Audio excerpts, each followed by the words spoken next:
Hello, dear ones. Father Peter John here, coming to you from All Saints Orthodox Church, South Fairfax Road, Bloomington, Indiana. Christ is in our midst. Blessed Feast of All Saints to you. I want to talk to you about the history of the Feast of All Saints. It's a very curious history, and it's one I think you will find fascinating. About 1100 years ago, there was a man, an emperor, named Leo the Wise, or Leo the Philosopher.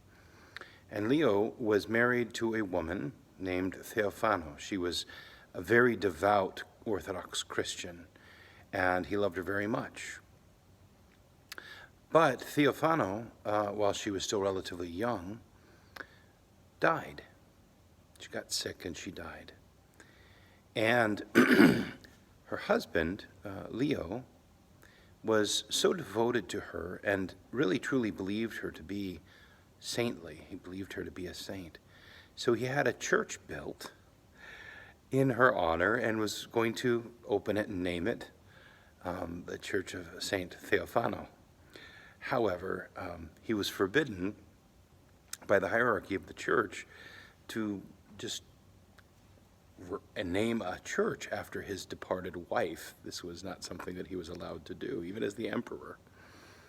And so Leo, there's a reason they call him the Wise. Leo had an idea. He decided that he would name the church All Saints. And then he said, if my wife truly is a saint, she will be counted among the saints, the patrons and protectors of All Saints Church. And so there was one other thing, though. The Feast of All Saints was actually, at that point, the Feast of all of the Holy Martyrs. And so Leo, again the Wise, lobbied and was able to get the feast changed to include the saints that are unknown, that even the ones that are not martyrs. So it became not just the Feast of all the martyrs of the church, but the Feast of all saints of the church, including his wife, Thea Fano, who was eventually canonized a saint. So that's the history of the name, the Feast of All Saints, the history of our patronal feast here. And we are very grateful for Leo the Wise, for his wisdom, and for his expansion of the Feast of All Holy Martyrs to become the Feast of All Saints, and that we celebrate to this very day. It's interesting, by the way, if you look at the hymns like that we sung in Vespers, that we sing in the Divine Liturgy, or in Matins, all of the hymns about the Feast of All Saints are about the martyrs. They're actually, I haven't found any feast about, or any hymns about all the saints. The hymns are all about the martyrs of the church.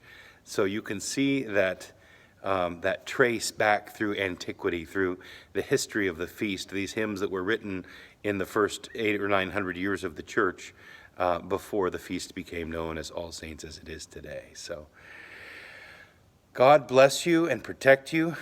I hope and pray that each of us will be numbered among all of the saints. Christ is in our midst. He is and ever shall be.